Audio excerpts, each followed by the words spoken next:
Okay, I gotta speak some Japanese so that you guys believe me, but 皆さんこんにちは。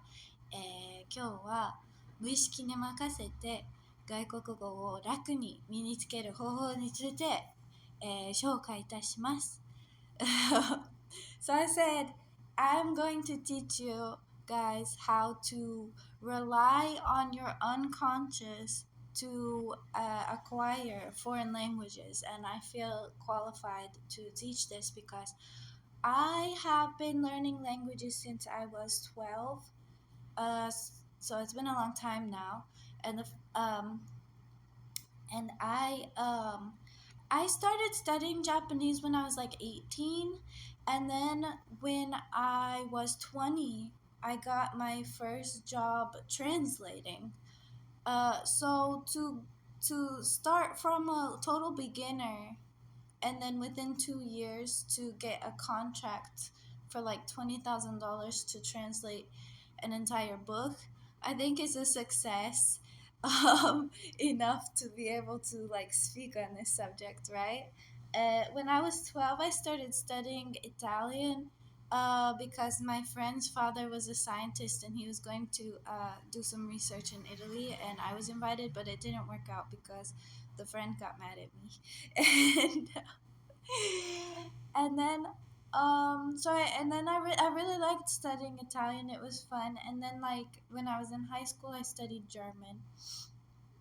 And then like right after I finished high school, I started studying Russian a bit. But the funny thing is, I so I went on like language exchange websites, but like Russians can be really rude, and I was like, you know what? I don't want to do this. I was studying Russian and Japanese at the same time, and then I was like, yeah, I'll stick to Japanese for various reasons, but like Russian pronunciation is really hard. I like Japanese pronunciation being so easy peasy, and yeah, Japanese people are super polite, you know? And they're like the exact opposite of Russians in that regard. And I'm kind of sensitive. Anyway, um, yeah, so I will teach you how you can just like how you can make language learning fun. And this is about learning anything though. You need to rely on your subconscious or unconscious, whatever you want to call it. So I forgot where I left off. I'm sorry, because I always. So I have a C1 in German from the Goethe Institute, and when I was in high school, I took a test. There was like this German test, and I qualified to get a free trip to Germany. I was only one of like a few people in the state, but I wasn't allowed because I didn't do like my grades were bad because you can see in my other video about how the elite are oppressed by the mediocre. But like I had a really hard time in school because they always make you do a bunch of busy work. And so I was the type who would just like not do any of my homework but then pass the test like with almost a perfect score, even while skipping school and like not doing my homework ever. And it's kind of crazy that I get punished for this and the system isn't seen as problematic in itself. Anyway, I'm going on a tangent here. But so I got the German scores. I got the what is it in one or in I forgot the grading system of JLPT, but I've been a translator in Japanese for like over 10 years, and I translate these like integrated reports and such right now. Like financial information for I've translated for like Toyota, Mitsubishi, blah blah blah, all of the big companies.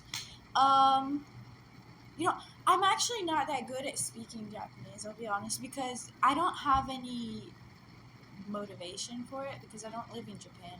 I don't plan on living in Japan. I don't really talk to Japanese people that much except over text. So I don't really care. Um anyway, I will give you all the if you follow my method. This is like the best method to learn languages. And right now I'm learning Croatian. And I can like read Italian, Spanish. Sorry, I hate the freaking noise here. Italian, Spanish, Portuguese, blah blah blah. German, obviously. can read a little bit of Chinese. I studied just the reading. I don't go into. I really like the reading writing, and anyway,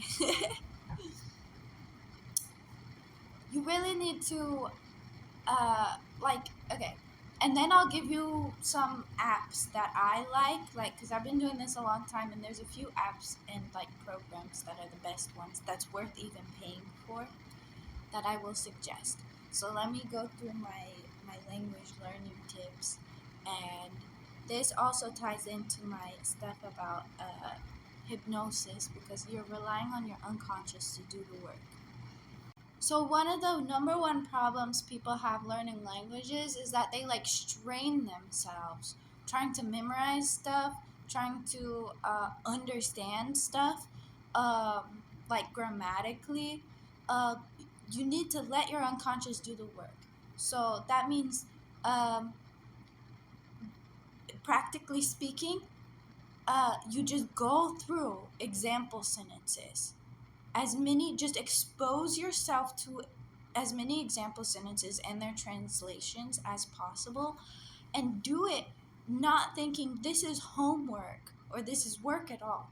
Do it with the commitment that you would have you're sitting in the dentist's office flipping through a fashion magazine, or I guess men like a car magazine or whatever you guys read, looking at the sports results. I don't want to be sexist here, but you know what I mean. Any sort of magazine that you're interested in, and you're just flipping through, and you're just like, that's the feeling, this completely carefree feeling, because when you try to strain yourself to memorize vocabulary or understand the grammar, you wear yourself out, and it's like negative reinforcement. And if you don't beat yourself up about, oh, I saw this word 2 times already, but I don't remember what it is. Oh no. Like, that's literally a waste of time. Plus, it's negative reinforcement because you are teaching yourself that this language is pain. Like, you need to teach yourself that this language is pleasure. So you do that, you look at the sentence. So, like a Japanese sentence, like, kirei desu ne, and you just like, and get like audio if possible, have the audio for the sentence. And so, but it doesn't have to be audio, you don't have to force yourself to do anything, that's the point. But like, look at it, look at the beauty of it, look at with the like casual curiosity, and then feel it on your lips, feel it in your mouth, listen, and you're just like, oh, kirei desu ne, oh, and you're like getting used to yourself saying that, and you're like, oh, I like this me who is speaking this is who I am doing this, like, and that will activate your unconscious mind, and it will become an emotional memory, and these emotional memories accumulate and they become a ghost voice in your mind. So instead of like trying to understand the grammar. For example, I do think you should get a grammar book, but instead of like, oh, let me memorize this chart like it's homework, and you're straining yourself to memorize it and understand it, dude. I barely even. I like look at the charts, where they have the conjugations and different like, patterns and stuff. But you look at it like, oh, this is cool. Like you're looking at a science magazine, and you're not really that interested, like, as I said, with the commitment of looking through a magazine. Like, this is not your job, this is just a fun hobby. And you look at it to be like, oh, so that's the way it goes, okay, but you don't try to understand it and you don't try to memorize it, and then you kind of skim through, and wherever attracts your attention in these grammatical explanations. But at the point you don't understand something, just get past it. Just don't even give a fuck. Unless it's this healthy curiosity where really like you're enjoying it. But at the second you're not enjoying it, skip past it.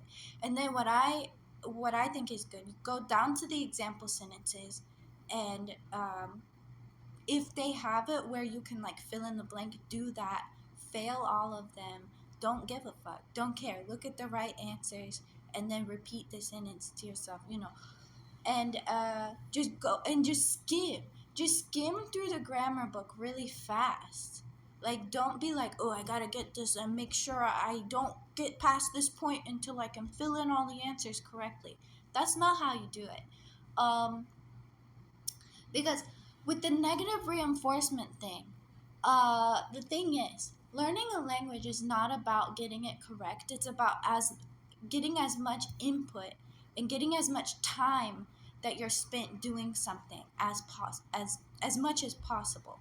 So, like, the more time you expose yourself to the language, with this open curiosity, you'll just absorb it. And so, but if you treat it like homework and something that's not fun, you're gonna spend less time on it, just naturally. um and so, the more you, instead of trying to understand the grammar, you just expose yourself to enough examples of that grammar pattern being used, that it forms a ghost voice in your head. And then eventually, when you're trying to form your own sentence, uh, with that grammatical pattern, you just it just pops into your head. It's like the ghost voice that you've created, this like new personality in that language, right? And it'll fill in the blanks for you. Um, and if you think about it, it makes sense, because native speakers of the language, they don't really understand the grammar either. Like, have you ever been learning a language and then you ask someone, why is it like this? Why do you do this? Do they ever like, can they ever instantly tell you, oh, it's because this, and that? It's very rare that people can actually explain it. There's some people who can, but usually they're, these are not your regular person. Um,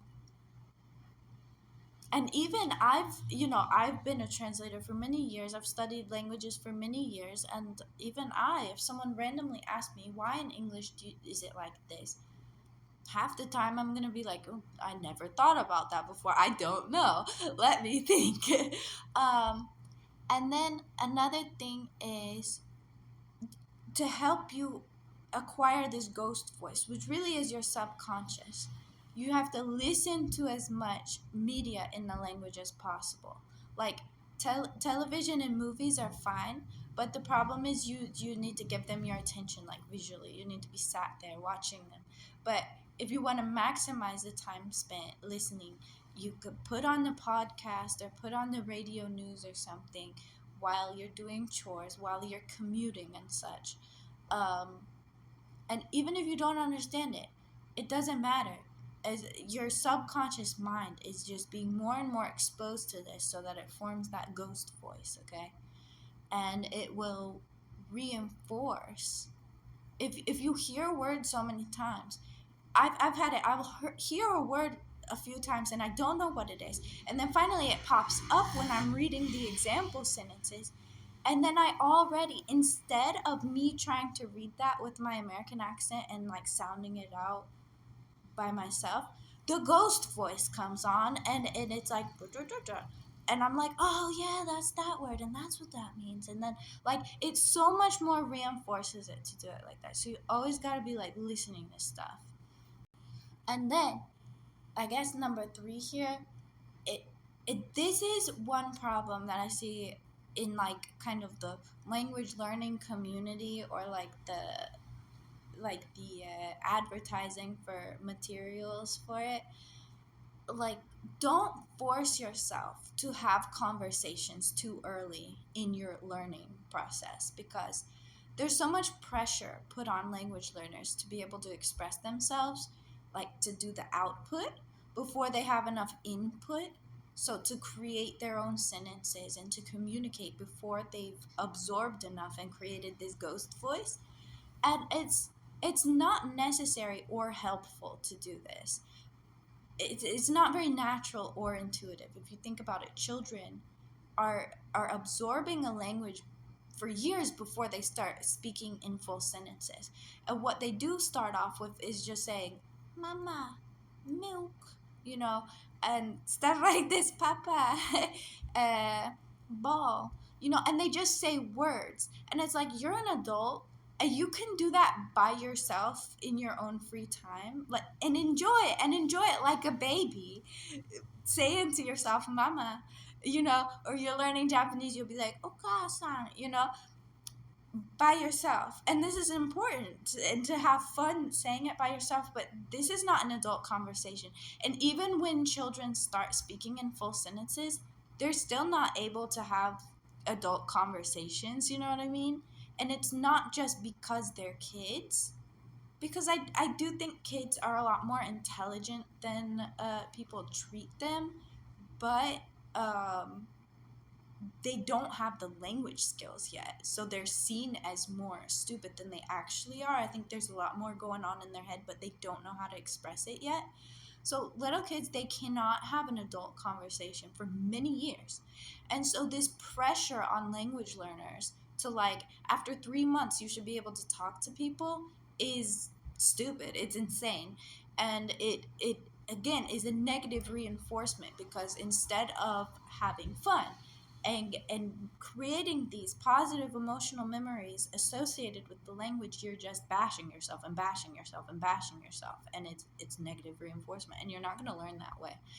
And so and then if you do try, see, a lot of these advices and stuff given on the interwebs about language learning, they'll be like, oh, get a language partner and try to talk, or go to the place and talk to locals before you're at an advanced level.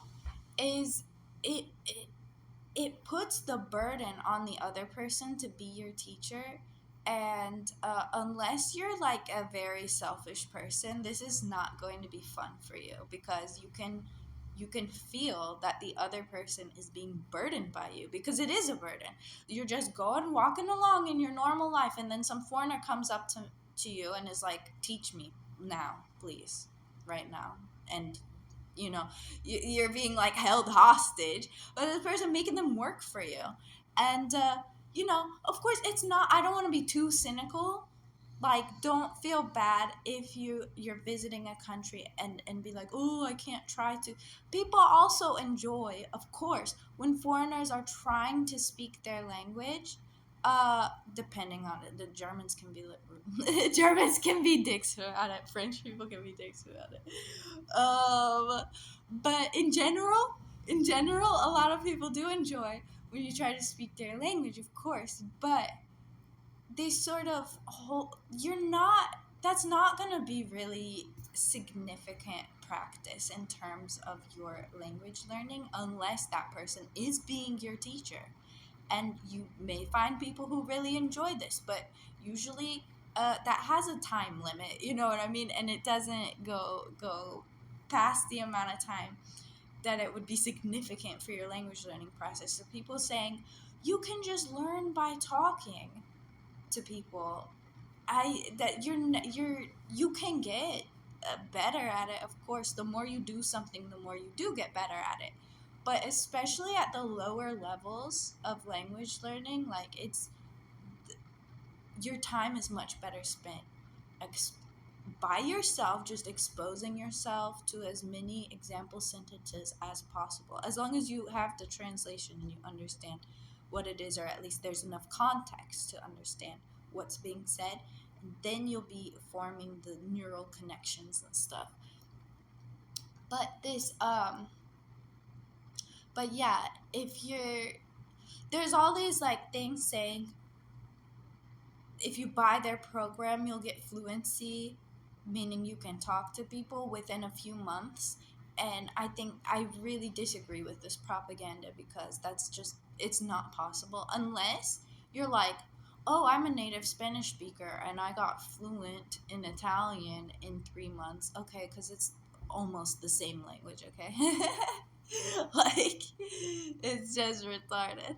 Um, um, but yeah, to get fluent in the sense of I can have an adult conversation about pretty much any topic that I know about, is gonna take many years. And no matter how hard you're working. Um, and then another way to rely on your unconscious to do the language learning for you is anytime that you're okay, you have this thought pop into your head. You're scrolling Instagram reels, you're scrolling YouTube shorts, you're procrastinating in whatever way. And then in the back of your mind, like, you're like, oh, I gotta study French. I gotta study French. If I don't study French, blah blah blah. When you catch yourself doing that, because this is more of this negative reinforcement stuff. Now it can vary from person to person, but you gotta have some sort of mantra or something that you just in an instant can snap yourself out of it. And maybe that could be you just remember your original purpose. Why do you want to learn French or Japanese or whatever? Is it for you're gonna move there, or you have friends you want to talk to, you want to interact more with the culture? Is it for your job? Then you think about the more money you're gonna get, blah blah blah.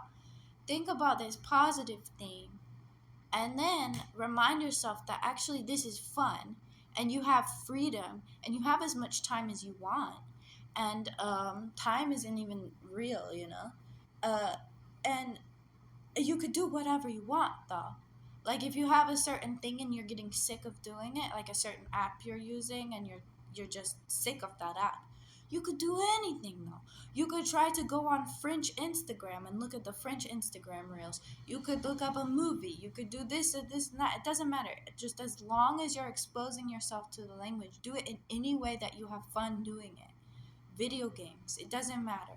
Radio, doesn't matter. So, yeah.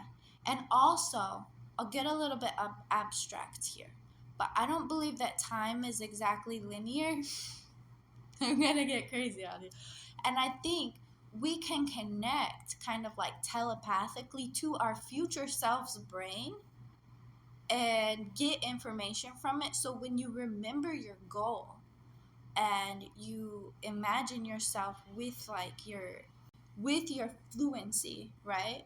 In the future, having accomplished this thing, your future, you literally have some quantum entanglement with your future self, and she or he encourages you to keep learning and is like giving you this like even genetic imprint maybe of someone who is fluent in that language.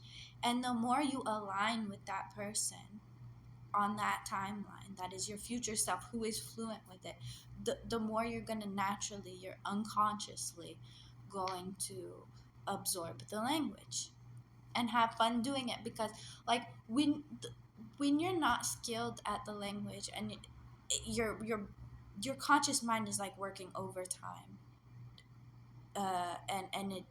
and there's some negative feelings being exposed to the language, but your future self who's already fluent with it in it is feels totally fun, feels totally natural in the language, so it makes the studying easier to connect to that person.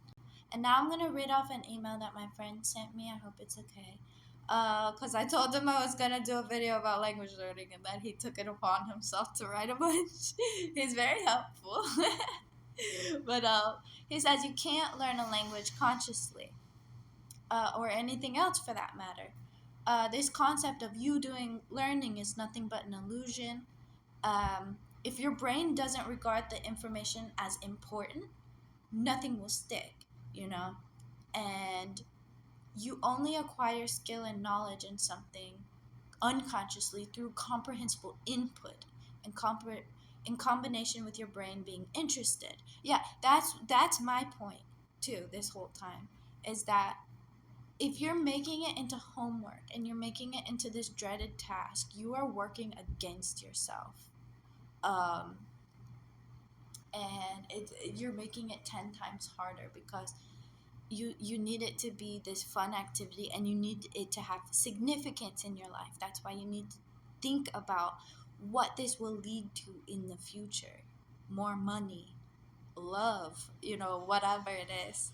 Being able to, I learned German because I can read Nietzsche in the original language. I can read Hermann Hesse. I can read De Sandman, Rilke, or whatever. I can recite the Panther of Rilke with my eyes closed. You know what I mean? And it's a beautiful poem. And you have to have a purpose. Anyway, um, so how does language gain its meaning? When you hear a word in your native language, it just kind of sounds like what it means. But what is really going on here? A word is the memory of a sound or a written form which gains its meaning through triggering other memories that you have acquired throughout your life. Words receive their meanings from the variety of contexts in which we've heard them or seen them used. In this way, all meaning is derived from contextual relationship triggers between memories. You have to condition or train the AI neural network called your brain in order to gain a sense of meaning.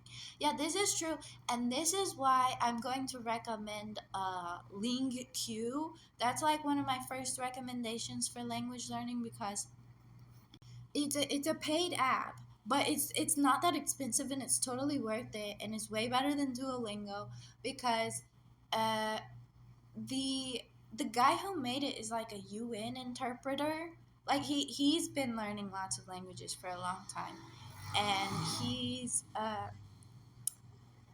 it's like you can get videos or long text. You can import them yourself into the app, or the language community for learning that language uploads them themselves, and you have a script for every video that you can go along with. There's audio lessons and stuff, but everything is contextualized, right? And so you're just exposing yourself more and more.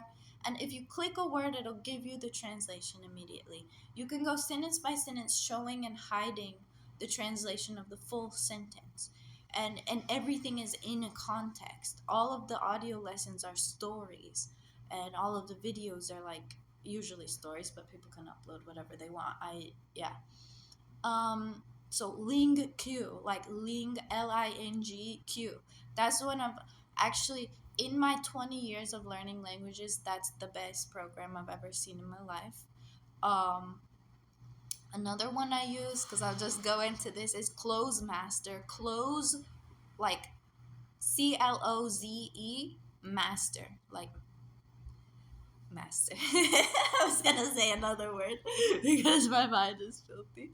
Um, Clothes Master is just this. I do it when I'm like super sleepy, and it's kind of just gamified, and it just gives you a sentence, and then there's fill in the blank. But you can toggle like how you either have multiple choice or you can type in the word. And when you type in the word, if you do a letter wrong, the whole word turns red, and you could back up and try to find it, the green word, right? And you can also hide the translation, so you'll have choices of what to fill in the blank, but you don't know what the translation is, but you can figure it out from grammar or context, right? um the only problem with Clothes Master is they don't have like real human voices, at least for most of it. It's um it's robot voice when you hit the audio. So if they just had real natural native speakers record all the sentences, then it would be really perfect. The only problem with it is the lack of context. But sometimes I don't think this is that bad because sometimes you're too tired to get into the context of something and you want to lazily just do boo boo boo. And that's what this is good for. When you don't have that much commitment to actually get into a story, um, then just do some Clothes Master, and it's like a fun game. And like I don't really play video games ever. That is like the video game I play. I just play Clothes Master, because I'm a dork. But if you do play video games, put on, if audio isn't necessary for your game, either get the game in the language you're trying to learn, or listen to a podcast or radio news in your target language while you're playing the video game. just always maximize the amount of time you're exposing yourself to the language, right? Anyway, what's the other app I like? Well, Pimsleur is also good. Pimsleur is like an OG language learning thing, and like it's I do this chemistry professor, um, and he speaks like over 20 languages. Like he unironically can speak Swahili, and it's not like, those people. There's a lot of fake polyglots out there, and they just memorize a few sentences and then they just say it to the camera, but they can't actually conversate in that language. But this was like my best friend's dad, and he literally can speak over 20 languages. Like he would have like Russians come over to the house, and I would see them like at the table drinking tea. He would just blah blah blah blah blah in Russian for hours. Like he's literally fluent in like every language. Not every language, but lots of them. And I would see him, and he was a beast, and he was always on Rosetta Stone, but this was back in early 2000s. So I don't know if he knows Lean Q, but he might be using Lean Q. But he was always on Rosetta Stone, and listening to Pimsleur in the car is like an audio lessons. A Glossica is kind of like Pimsleur, but instead of going, because it's audio lessons, but because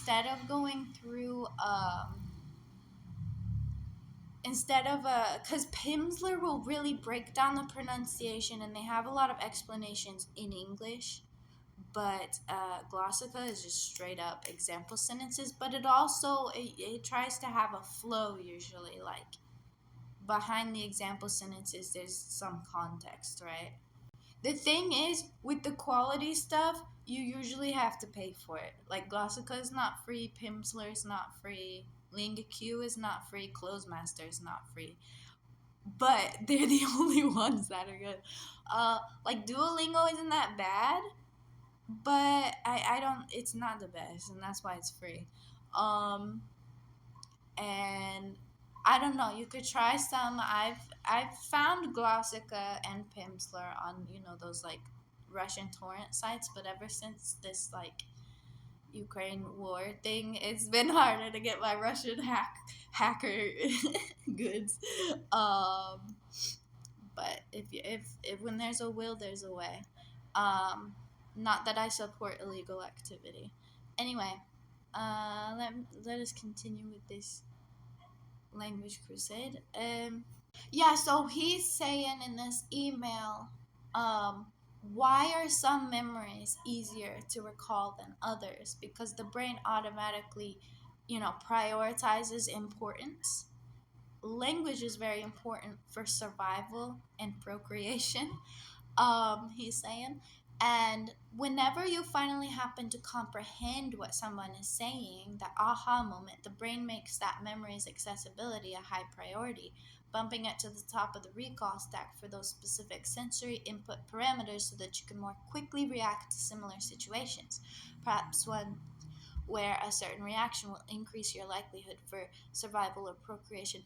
Like, okay, people say, oh, children's brains are different and they acquire language better because it's children's brain. And once you're an adult, that's not like you can't learn as fast. But I think the thing is, these kids freaking have to learn, okay? Or else they don't get what they want in life. And so it's really like I learned Japanese in my 2 years. I could translate whole books for pay after learning it for 2 years. A 2-year-old Japanese kid can't do that. You know what I mean? So it's just funny to compare myself to a baby child. But they have to learn because that's how they get what they want. And so if you can somehow in your life create this sort of pressure for yourself, sometimes it's not possible. But that's why I say remember the goal. Because you in the first place you have to have a goal that's encouraging enough that your brain will allow yourself to retain this information, because the brain does not, your memory memories don't form of things that aren't, because it's not important. I'm someone who I will not remember most things. I don't remember. People say, "Oh, you said this, you said that. That joke was so funny." I don't remember it at all. I don't know what I had for breakfast. I'm that kind of person. But I know several languages, you know what I mean? So, um, you gotta pick and choose. Um, so it's about unlearning this thing where you think that, um, he says in this email, the general attitude of society holds that nothing of value is ever gained through activities which require little to no effort, that only through painstaking, laborious hard work and study is anything of value gained. It's this attitude that the wage slave who is bitter about having to work embraces, to gain a false sense of superiority over those who are free to do what they enjoy. Sounds kind of harsh, but it's true. This inherent value placed on effort, i.e., hard work, couldn't be any further from the truth. In reality, there is only activity. There's um, I'm adding my bit here. There's activity um, and emotion and energy. And the more you put your attention on something, the more you're in alignment with this. This is like an esoteric principle, but I think it's a very important one. And so the more you are just giving attention to that language, it, in a positive way, especially in a way that, does the positive enforcement thing, there's no way that you're going to learn less of it. You know what I mean? But you can mess it up for yourself if you put in this negative, "Oh, I'm working so hard to get this, to comprehend this thing," because um, you're gonna just naturally reject it. You're gonna go away from things that you don't like.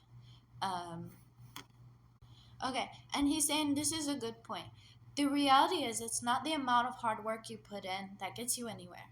People are like water, and that they'll always take the path of least resistance. Sorry, I can't talk. And this is such that I can't talk.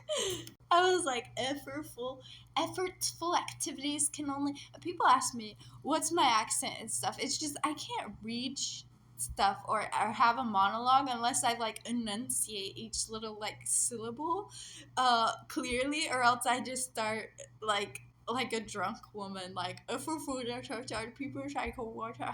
You know what I mean? So that's why I have to talk like in this fake transatlantic accent sometimes, just so that I enunciate my words properly, right? So this is such that effortful activities can only ever be performed under the crack of some metaphorical whip.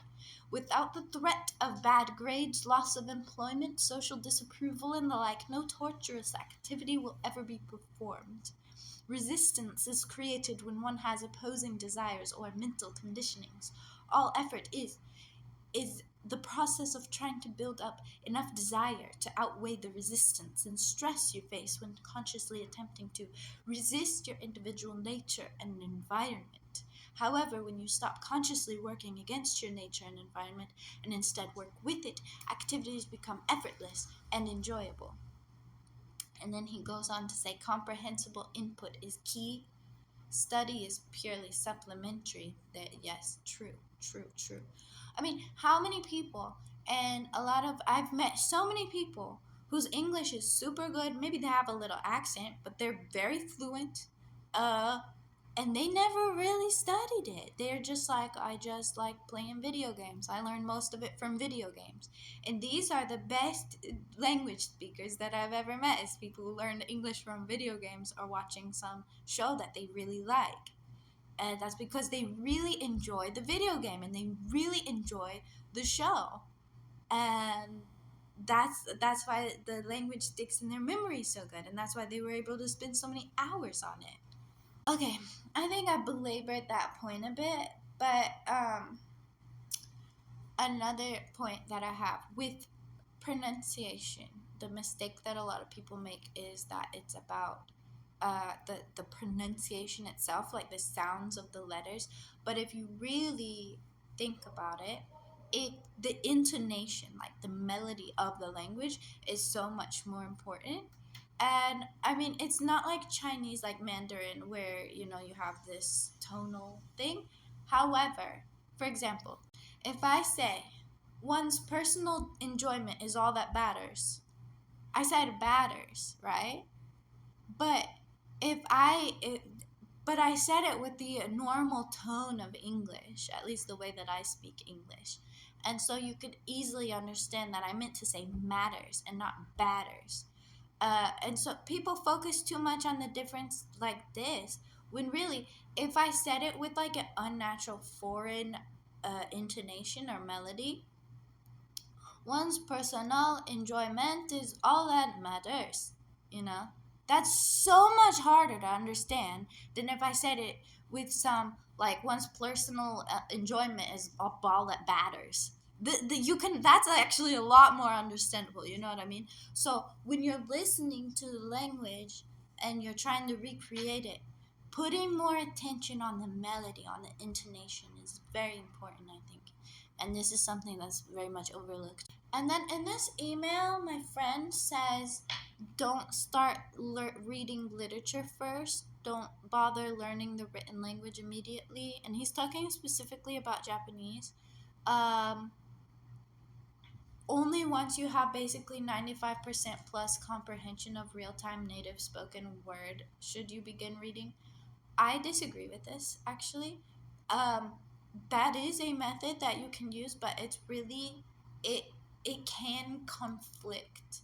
Like, it's only good insofar as it doesn't conflict with your enjoyment of learning the language. So if you're more comfortable um, starting with written word, and I'm someone who really more enjoys written word, um, and if your goal is about written word more than spoken, which that was mine, because I wanted to be a translator since I was in high school, because, like, I don't know, I don't know, it just seemed easy to me and it seemed chill. Like, okay, you just give me the documents, I translate them, I give them back to you. There's no customer service really. And like, I like writing, and lots of authors were translators first.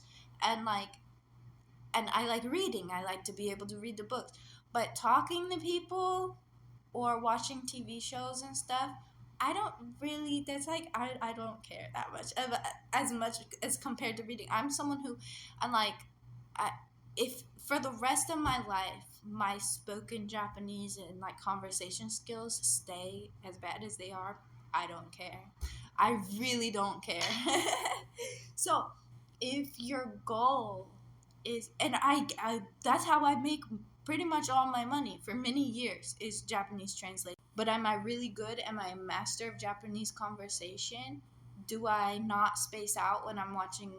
I barely even watch or listen to any Japanese media. Like, and when I mean barely, I mean for the past year, it may be like 30 minutes total, maybe an hour total over the past entire year, because I just don't care. Like, seriously. But so it depends on what your priority is. And I enjoy reading and writing more than language, spoken language. But for Croatian that I'm learning now, I really want to have the hearing and stuff, so I really have to be less lazy about that. Which, okay, I'm trying to make it in an enjoyable way, so I try to find stuff that I am actually interested in and blah, blah, blah. But he's saying, um, if you've ever been binge watched enough anime with English subtitles, no, I haven't. I hate anime. I'm sorry, I literally hate anime. You will get to the point where you feel that you're listening to them in English, and you may even start to notice common phrases in Japanese. But the trick is to recreate the feeling like you're listening to them in English without reading the subtitles. And eventually you'll suddenly realize you understand what they're saying in Japanese. However, when you only read English subtitles, your brain becomes lazy and doesn't bother trying to attach meaning to the language you're hearing. Um, I think it's good to watch stuff with the same language subtitles, right? Blah, blah, blah. Also, he's saying listen to anime, and I'm sorry, but anime language is really not the same as okay. If your goal for Japanese is I could just watch any anime original with no subtitles, then yeah, listen to all the anime, and that's how you. But if your goal is I want to go to Japan and have conversations with people, no. Listen to normal Japanese TV, normal Japanese like news, TV, dramas, stuff like that, not anime, because anime is kind of like its own different language.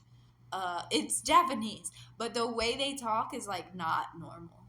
So he's saying normal, natural Japanese. That is not anime Japanese. Maybe he's aware of this. I don't want him to be mad. Like, yeah, I know, but it's. I can't stress this enough because I went to school in Japan and there were foreigners. It was a school for foreigners, and it was so obvious who was like learning Japanese through anime because they would say the stupidest shit sometimes, and they would be like, they literally one dude called the teacher teme, and like you don't, they would say like kisama, and like you don't call people kisama.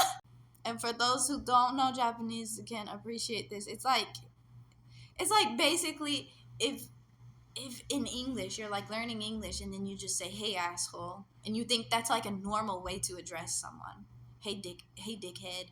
Like you that's no, you don't say that to people, you know what I mean? um Let me think. Yeah, I think that basically covers it.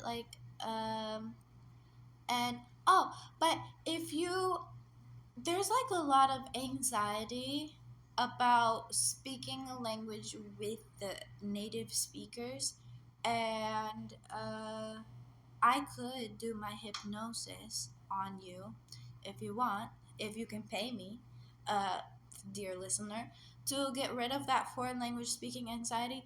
Or if you want to practice Japanese with me, I could, if you pay me, I could. Or if you're a Japanese person and you want a nice English teacher, yeah, you can contact me through the stuff and I can share my tips and just conversation practice. But oh yeah, one more thing is like these uh group learning situations, like in a classroom. That's like the worst way you could learn. One-on-one lessons can be okay if you really like talking to the person and you don't resort to speaking in English or whatever your native language is, but they can be a waste of time if you keep doing that. Yeah. So that's my tips, and thank you for watching.